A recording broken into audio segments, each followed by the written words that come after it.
Bien le bonjour à tous, on se retrouve aujourd'hui pour le débrief de l'Aerox Paris Grand Palais qui s'est déroulé le week-end dernier. Allez, go!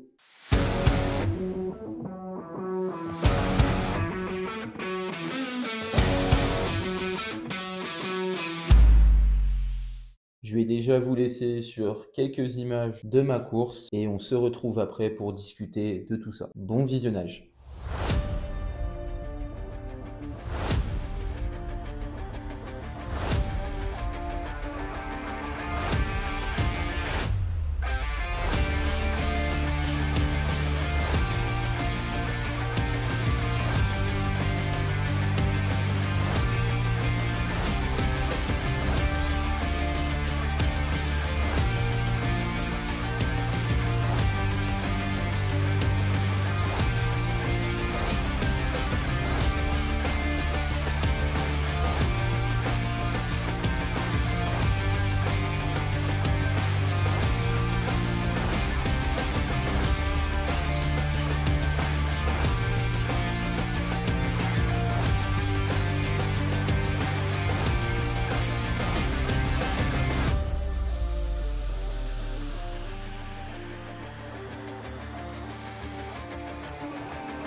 Ok, donc comme vous avez vu, j'ai réalisé mon objectif de sub 1h10. Très content. Vous avez pu le voir peut-être sur la vidéo, mais j'étais très surpris parce que non seulement du coup je suis passé sous l'heure 10, mais je me suis même plutôt pas mal rapproché de l'heure 5, donc du sub 65 minutes, en réalisant un chrono d'1h06 et 25 secondes. Avant de rentrer dans les détails des temps, des stations, des runs, je vais déjà vous donner mon ressenti global sur la course. Je me suis vraiment très bien senti sur la course. Sur la course à pied, je me suis senti vraiment très léger. J'ai réussi à garder un rythme constant du début à la fin. Sur les exercices, pareil, je vois que j'ai eu une très grosse marge de progression en seulement 2 mois hein, par rapport à Toulouse. Donc franchement très content de ça. Je me suis remis en question sur pas mal de stations, notamment sur le côté technique, sur les burpees et sur les sleds notamment. Plus à côté de ça, un gros focus sur la course à pied avec beaucoup de travail au seuil. Et ben, on peut voir que ça a vraiment pas mal payé. Et pour ceux qui se posent la question, oui, je vais garder cette médaille autour du cou durant tout le débrief de cette vidéo. Il faut bien qu'elle serve à quelque chose et qu'elle soit vue. Après, je vous rassure, je l'accroche dans un coin dans mon studio et je la laisserai prendre la poussière pendant quelques années. Ensuite, pour en revenir à la course, donc au niveau pré-course, donc gestion avant-course, donc on est arrivé sur place avec une petite équipe, donc avec Jonathan, Alicia et Kathleen le jour même, donc le matin, on est parti à 6h du matin, qui a fait qu'on est arrivé sur place plus ou moins 11h. Il y a Jonathan du coup qui est passé en solo open le matin, qui a fait un très bon score aussi, du coup 1h21 en comparaison à sa course de Toulouse, il avait fait plus d'1h30. Là, il se rapproche du sub 1h20, donc c'est très bien, bien joué à lui. Ensuite, on a patienté un petit peu et l'après-midi, il y a donc Alicia et Kathleen qui sont passées pour leur première course en solo woman. Donc pareil, on a vu vraiment de belles choses. Elles ont très bien géré leur course, en tout cas sur le côté gestion d'efforts. Elles se sont pas laissées déborder par l'événement, par les émotions. Et ce qui fait que pour une première course, Alicia termine avec un chrono d'1h37, il me semble, et Kathleen 1h34. Elles se sont plutôt bien débrouillées, elles ont appliqué les conseils et l'entraînement a payé. Vous viendrez quand même reprendre quelques cours parce qu'on a quelques détails quand même à peaufiner, je vous cache pas.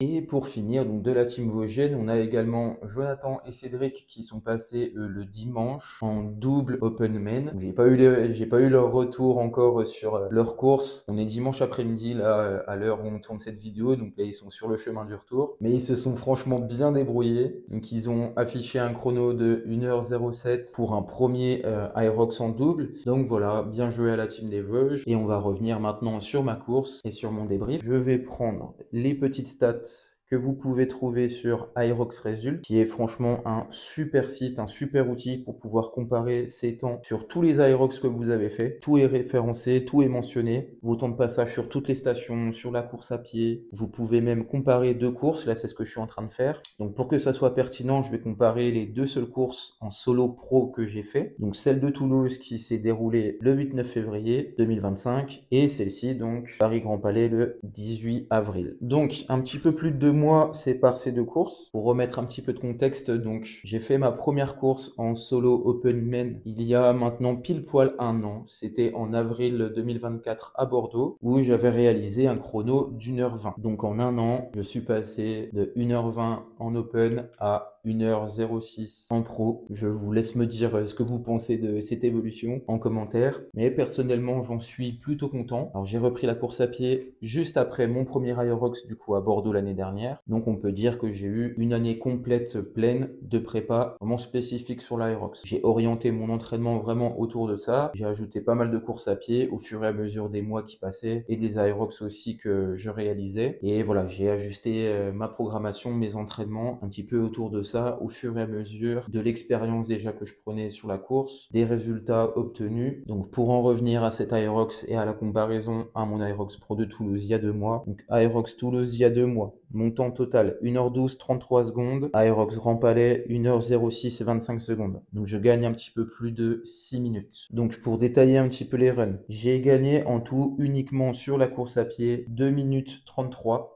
entre ces deux courses. Donc à Toulouse, je passe 32 minutes 30 en course à pied et sur Paris, 29 minutes 57. Avec donc sur Toulouse une moyenne de rythme de course à 4,04 du kilomètre et à Paris une moyenne de 3,45 au kilomètre. Les 2 minutes 33 de gagné, ça a été grâce surtout à mes entraînements en course à pied, notamment à mes séances de seuil que j'ai mis en place, que j'ai un peu intensifié. Pour vous donner une idée un petit peu de ma programmation en général sur le run, j'étais à 2 séances spécifique de seuil par semaine, donc ce qui peut ressembler à du 6 x 1005, du 3 x 2000, du 2 x 3000, du 5 x 5 minutes, etc.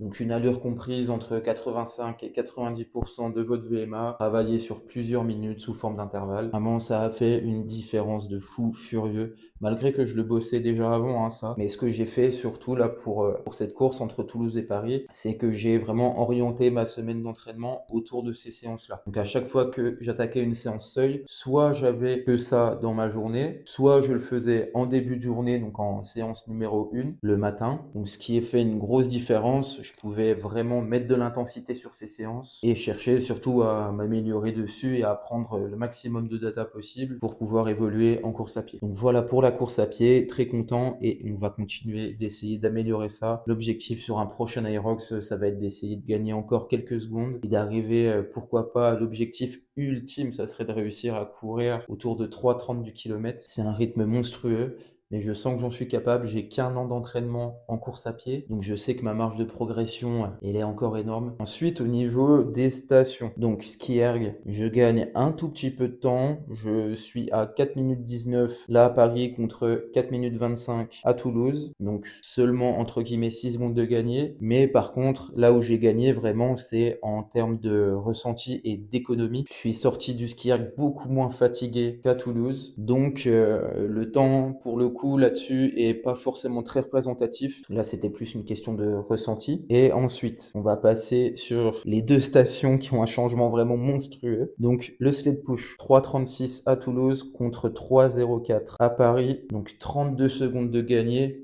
Sur une station, c'est énorme. Donc là, clairement, deux choses qui ont joué. J'ai changé ma technique sur le sled push. Vous pouvez voir sur les vidéos, là, de mon sled à Toulouse. Pas les épaules qui sont à l'intérieur. Donc je me sers beaucoup du haut du corps. Enfin, je sors du sled à Toulouse avec les épaules assez crispées, avec un sled qui se plante un petit peu dans le sol, avec les mains assez hautes. Donc ce qui est pas du tout une technique optimale, j'en conviens. Alors que là, justement, j'avais modifié ma technique dans mes entraînements et à Paris, là, j'ai vraiment la technique qui est un petit peu standard, donc avec vraiment les avant-bras contre le poteau et les épaules, le buste bien rentré à l'intérieur pour avoir une position optimale et une force qui va vraiment vers l'avant pour éviter que le sled vraiment se plante dans le sol. En plus, à Toulouse, donc je fais entre guillemets l'erreur de faire le premier aller non-stop, donc sans faire de pause. Là, j'étais beaucoup plus dans la gestion. Une petite pause au milieu de l'aller à chaque fois. Une petite pause, je compte 5 secondes dans ma tête et je repars. Et je suis ressorti du push, donc en 3 minutes 02, avec les jambes beaucoup moins lourdes. Et ça fait une grosse différence sur l'Aerox. Ensuite, troisième station, le sled pull. À Toulouse, je mets 5 minutes 57 à faire mes 50 mètres de sled pull. Et à Paris, je mets 4 minutes 35. Donc un gain de 1 minute 22 sur le sled pull, c'est énorme. Donc pareil, même chose que sur le push, c'est dû déjà à ma pratique du sled dans mes entraînements et aussi à l'adaptation de ma technique. Là à Paris, je me suis vraiment concentré sur le fait de tirer avec le bas du corps en gardant un tronc vraiment solide, bras complètement tendus.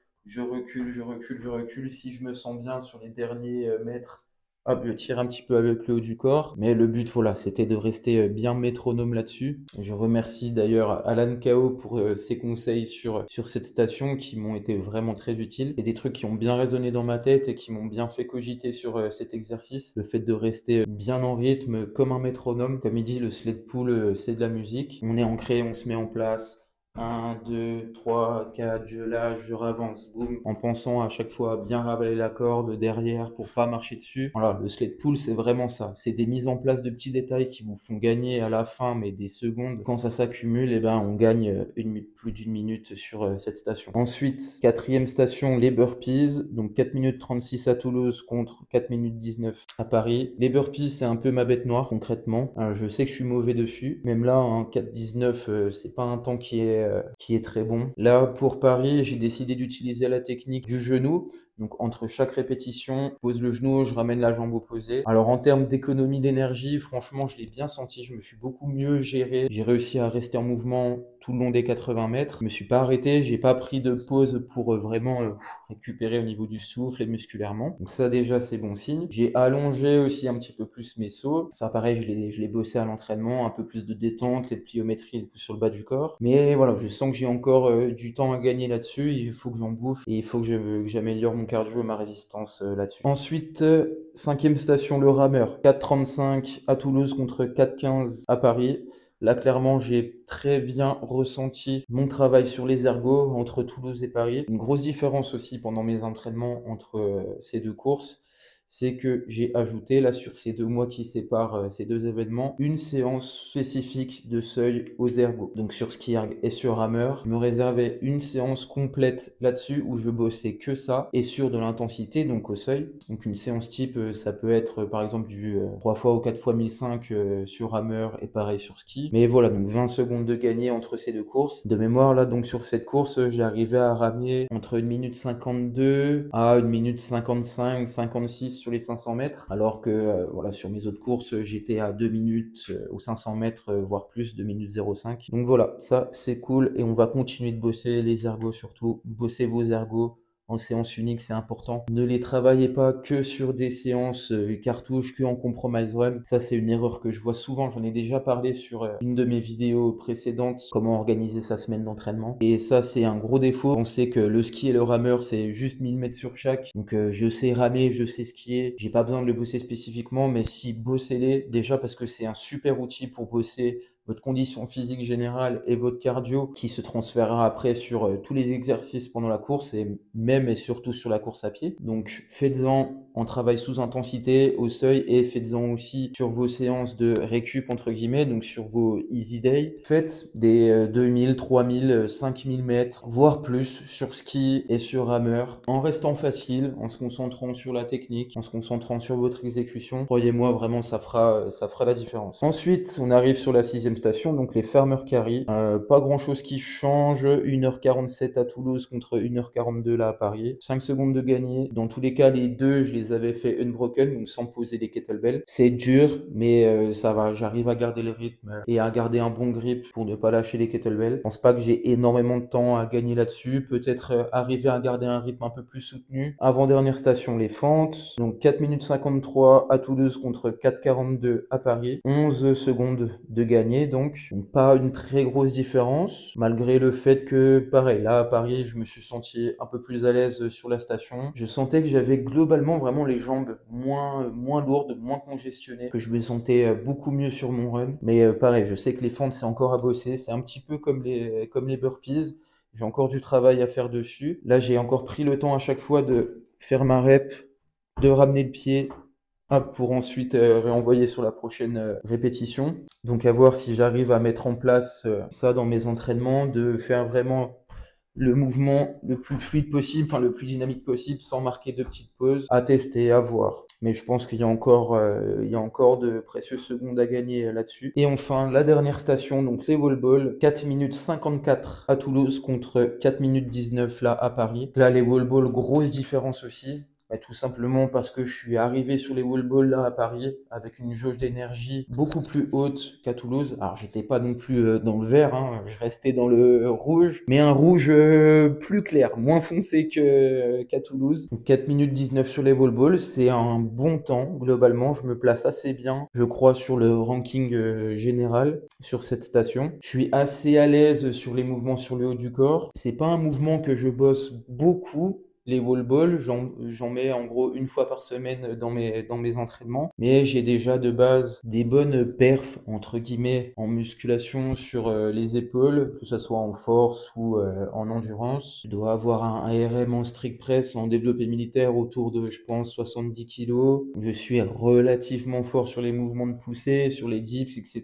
que je bosse un petit peu en ce moment, avec l'objectif des road to 100 kg. Donc voilà, on va dire que par rapport aux autres stations, c'est un exercice où je me sens relativement à l'aise. Là, à Paris, j'ai fait du coup un peu moins de 50 reps, j'ai fait 47 répétitions, unbroken, pause 5 secondes, le temps de relâcher les jambes, relâcher les bras, hop, on reprend la balle. On en est venu à bout. Et on passe du coup la ligne d'arrivée en 1h06 25 secondes. Vraiment super content. Du coup, maintenant que Paris est passé, quels sont les prochains objectifs? Là, je vous avoue que ce chrono m'a surboosté pour continuer dans l'Aerox. Je suis vraiment très déterminé du coup à aller chercher une perf maintenant qui va se rapprocher des 1h05, du sub 65 minutes. Théoriquement, je pense que la prochaine course, ça sera certainement en octobre. Mais ce que je suis sûr, c'est que je vais continuer de m'entraîner Aerox et que je veux aller chercher un podium. Parce que là, pour le coup, sur cette course, donc je vais regarder le classement, mais j'ai fini du coup 45e overall et 4e AG, donc dans mon groupe d'âge 25-29 ans. Donc je me dis que c'est pas impossible d'aller chercher un podium, du moins en AG, en groupe d'âge. Hein, en overall, on voit qu'il y a encore énormément de taf. Franchement, j'ai l'impression qu'il y avait un niveau de fou sur cette course. Là, avec un chrono de 1h06, je termine 45e overall. Et sur Toulouse, avec un chrono de 1h12, je finis 33e overall. La différence est vraiment monstrueuse. C'est pas que notre score qui joue, c'est aussi le chrono et le temps des autres personnes qui participent à la course. Donc ça fait partie du jeu. Mais en tout cas, c'est super cool de voir que ça peut être un objectif atteignable pour moi d'aller chercher un podium en AG. Donc voilà, l'Aerox Grand Palais, c'est terminé. N'hésitez pas à me dire si vous, votre course aussi s'est bien passée, quel temps que vous avez fait, si vous êtes satisfait également de votre course. Et on se retrouve dès la semaine prochaine. Allez, salut à tous.